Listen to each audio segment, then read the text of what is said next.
नमस्कार श्रोते हो, परमात्मा साई भक्तिसार साईमनी 891 चॅनलमध्ये तुमचं सर्वांचे मी स्वागत करीत आहे।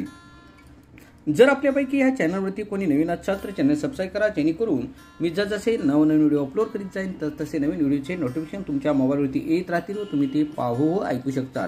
तसेच व्हिडिओ आवडला तर लाईक करा, शेअर करा आणि कमेंट बॉक्समध्ये जय श्री गुरुदेव दत्त असं द्या। आपण या व्हिडिओमध्ये श्री गुरुचरित्र कथासारमधील अध्याय 43 श्री मदनंत कथा हा अध्याय चालू करत आहोत। प्रथमतः मी श्री गुरुदेव दत्तांना प्रार्थना करतो की हा अध्याय ऐकण्यासाठी आपण यावे। श्रीपाद श्री वल्लभ दिगंबरा दिगंबरा गुरुदेव दत्त हा अध्याय ऐकण्यासाठी यावे। अध्याय 43 श्री मदनंत कथा। श्री गणेशाय नमः। श्री सरस्वती अभ्यनम श्री गुरुदेव दत्त। श्री गुरु सांगतात, यापूर्वी धर्मराजा हे व्रत आचरले होते, त्याचे फळ त्याला राज्य मिळाले। कौरवांनी पांडवांना दूतात हरवले व त्याचे राज्य बळकावले।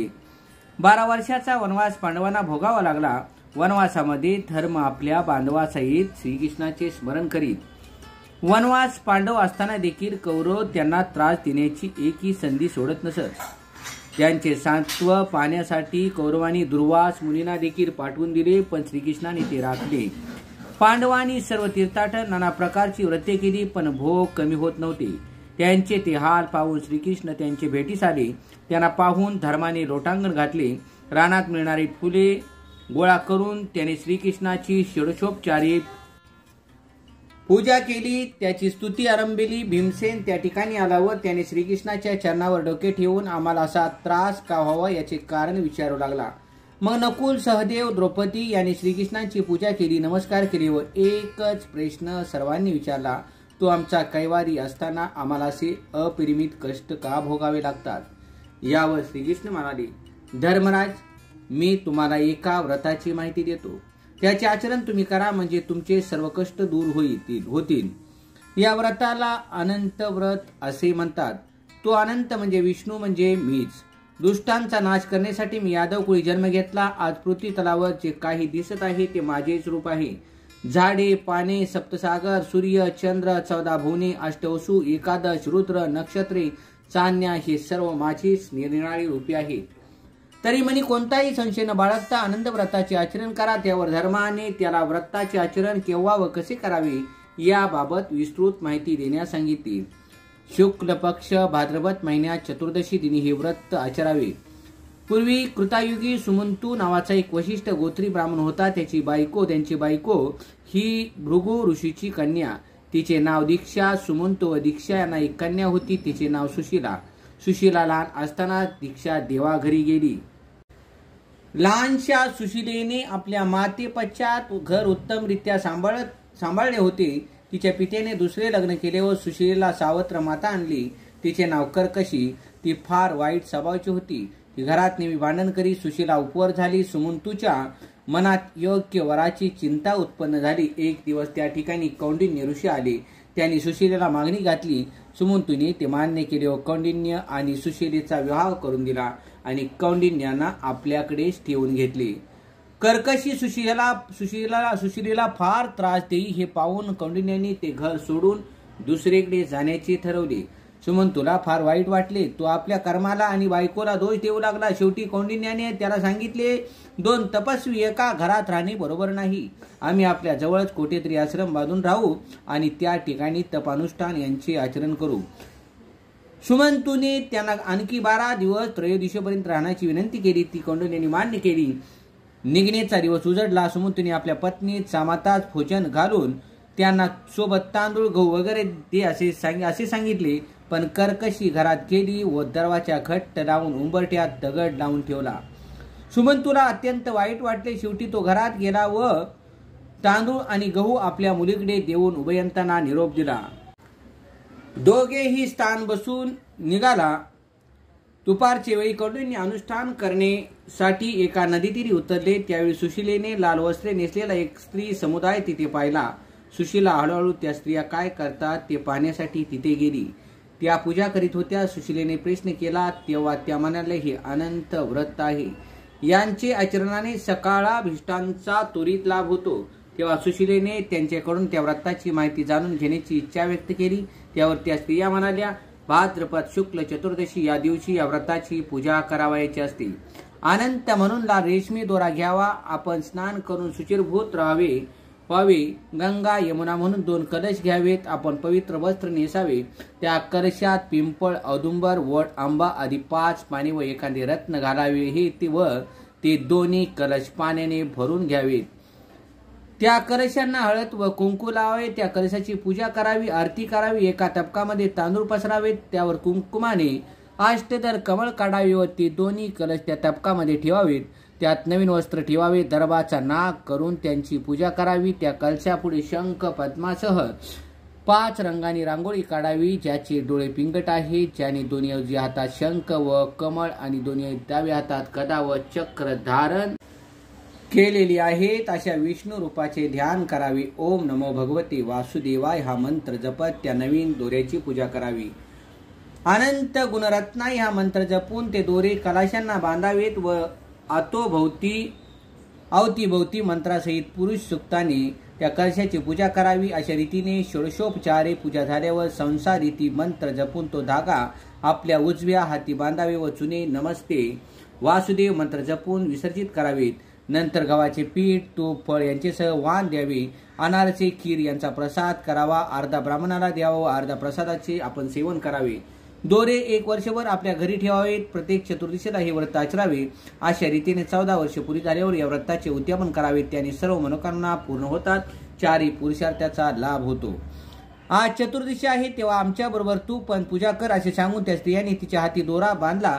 सुशीलेने आपल्याजवळील गव्हाच्या पिठाचा अर्धा भाग वाण म्हणून दिला व पूजा केली. त्या सगळ्या स्त्रियांना नमस्कार केला व तिथून निघाली. कौंडिण्याची अनुष्ठाने तोपर्यंत आटोपले होते. दोघी उभयता रथात बसून पुढे निघाली. पुढे अमरावती नगर होते. त्या नगरचे लोक पुढे आले व म्हणू लागले, स्वामी, आपण या नगरीचे अधिपती आहात. आपण तपोनिधी आहात. नाना वाद्यांचे गजरात त्यांचे स्वागत केले. कौंडिण्याला अनंताच्या कृपाप्रसादाने ऐश्वर्य प्राप्त झाले. एक दिवस सुशीलेसह ते निवांत बसले असताना त्यांनी सुशीलेने हाती बांधलेला दोरा पाहिला. त्यांना वाटले हा वशीकर करण्यासाठी केलेला प्रताप आहे. त्यांनी सुशीलेला त्या दोऱ्याबाबत विचारले तेव्हा तिने अनंत व्रताची सर्व माहिती सांगितली व हे वैभव त्याचेच कृपाप्रसाद आहे असे सांगितले. कौंडिन्यांना राग आला. ते रागाने म्हणाले, हा दोरा आम्हावर वशीकरणाचा प्रयोग म्हणून बांधला आहे. हे सर्व वैभव आपले तपाचरणाचे फळ आहे. असे म्हणून ते दोरा हिसकावून घेतला व जवळच्या अग्निकुंडात टाकून दिला. सुशीला धावत गेली व तिने हात घालून तो अर्धवट जळलेला दोरा बाहेर काढला. कौंडिन्याच्या कृतीने अनंताचा कोप झाला. परिणामी सर्व राज्य ऐश्वर्य आधीच जाऊन कौंडिन्यांना पूर्ण दारिद्र्य अवस्था प्राप्त झाली. कौंडिन्याला अनंताचा कोप झाल्याचे समजले. त्याने निर्धार केला की श्री अनंताचे मुख अवलोकन केल्यानंतरच अन्नपाणी घेईल असा म्हणी पण करून आपल्या पत्नी समेत अरण्यातून निघाली. वाटेत त्यांना एक फळांनी भरलेला वृक्ष दिसला, पण त्या झाडाकडे कोणी पक्षी ढुंकून पाहत नव्हते. त्याने वृक्षाला अनंत पाहिला का म्हणून विचारले तेव्हा वृक्षाने नकारार्थी उत्तर दिले व पुढे सांगितले, जर दिसला तर आम्हाला सांग. पुढे एक सवात्स गाय भेटली. ती कुरुणात फिरत होती, पण ते गवत तिला खाता येत नव्हते. तिला कौंडिन्याने प्रश्न केल्यावर त्या झाडाप्रमाणेच उत्तर दिले. ते पुढे निघाले. त्यांना एक बैल दिसला. त्याला प्रश्न करतात त्यांनी त्या गायीप्रमाणेच उत्तर दिले. पुढे 2 सरोवरे दिसली. त्यांच्यात कमळे वगैरे होती, पण हंसादी पक्षी त्यांचे पाणी घ्यायला येत नसत. कौंडिन्याने त्याला अनंत बाईला का प्रश्न म्हणून प्रश्न केला तेव्हा त्याचेही उत्तर तेच होते. पुढे गाढव व हत्तींना प्रश्न केला, पण त्यांनी कोणतेही उत्तर दिले नाही. कौंडिन्य अनंताचा दावा करू लागला. प्राणत्याग करीन असे म्हणू लागला. तो जमिनीवर दुःखावेगाने पडला. इतक्यात एक व्रत ब्राह्मण त्या ठिकाणी आला व म्हणाला, महाराज उठा, अनंत कोटी आहे यांची चौकशी करतोस तर सर तुला दाखवतो असे म्हणत त्याचा उजवा हात धरला व पुन्हा नगरात आणले. ते नगर पूर्वीप्रमाणे दिसत होते. त्या ब्राह्मणाने कौंडिन्याला सिंहासनी बसवले व आपले निजरूप प्रकट केले. ते निजरूप पाहून कौंडिन्याने त्याची चरणी माथा ठेवला व स्तोत्र रचून भक्तिभावाने स्तुती करू लागला. श्री लक्ष्मी रमण प्रसन्न झाला. त्याने कौंडिन्यात आशीर्वाद दिला, तुझे दारिद्र्याचा नाश होईल, तू धर्म परायण होशील, तुला शाश्वत वैकुंठ लोक प्राप्त होईल. नंतर कौंडिन्याने आपण पाहिलेल्या वृक्ष, चवस्त, धेनू, बैल, सरोवरे, गाढव व हत्ती यांना दीन स्थिती का प्राप्त झाली असा प्रश्न केला. त्यावर श्री अनंताने त्याला प्रत्येकाची कारणे समजावून सांगितली.